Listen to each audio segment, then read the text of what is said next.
Good evening everyone. हम अभी तक सिंपल यूनिट सेल के विषय में बात कर चुके थे। अब हम सेंटर्ड यूनिट सेल के विषय में बात करेंगे। So centred unit cell also classify into 3 types. First of all, body centred unit cell.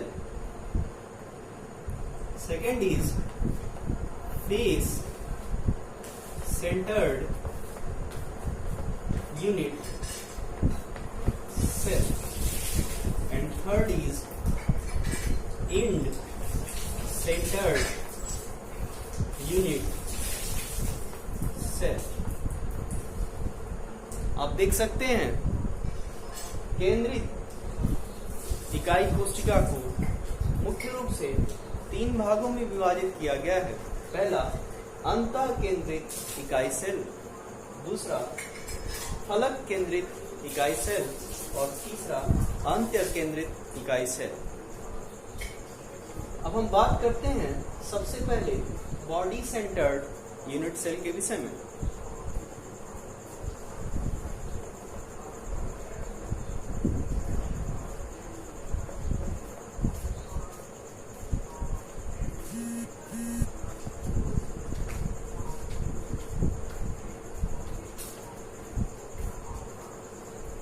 Body centred unit cell अर्थात अंतः केंद्रित इकाई कोशिका, इसमें जो हमारे पास क्यूबिक यूनिट सेल थी उसमें 8 कॉर्नर होते थे। उन 8 कॉर्नर पे अवयवी कणों की उपस्थिति तो है ही, साथ ही साथ एक और अवयवी कण इसके अंतः केंद्र में उपस्थित होता है। आइए देखते हैं चित्र के माध्यम से।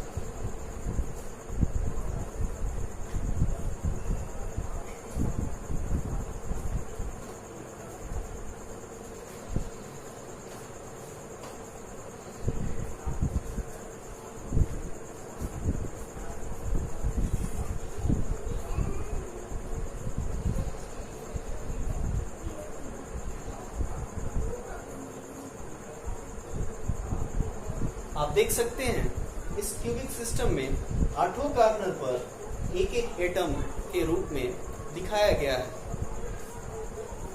इन अवयवी कणों के अलावा एक और अवयवी कण जो होता है, कंस्टिट्यूएंट पार्टिकल जो होते हैं, वो अंतः केंद्र में ही अंदर की तरफ उपस्थित होते हैं।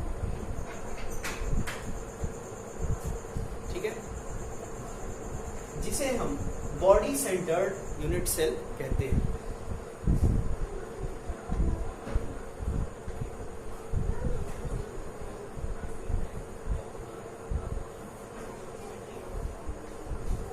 इस प्रकार इसका चित्र बनेगा। यदि आपसे पूछा जाए कि इसमें कितने एटम उपस्थित हैं, तो हम जानते हैं कि 8 कॉर्नर टोटल हैं और सारे कॉर्नर्स पर 1/8 पार्ट परमाणु का अंदर के साइड में into 1/8 is equal to 1 atom. और चूंकि एक एटम अंदर की साइड में उपस्थित है तो एक एटम उसे भी आप ऐड कर लें तो टोटल एटम हो जाएगा 2 एटम्स। यानी बॉडी सेंटर्ड यूनिट सेल में कुल परमाणुओं की संख्या 2 होगी। ठीक है, आइए इसके बाद देखते हैं फेस सेंटर्ड यूनिट सेल।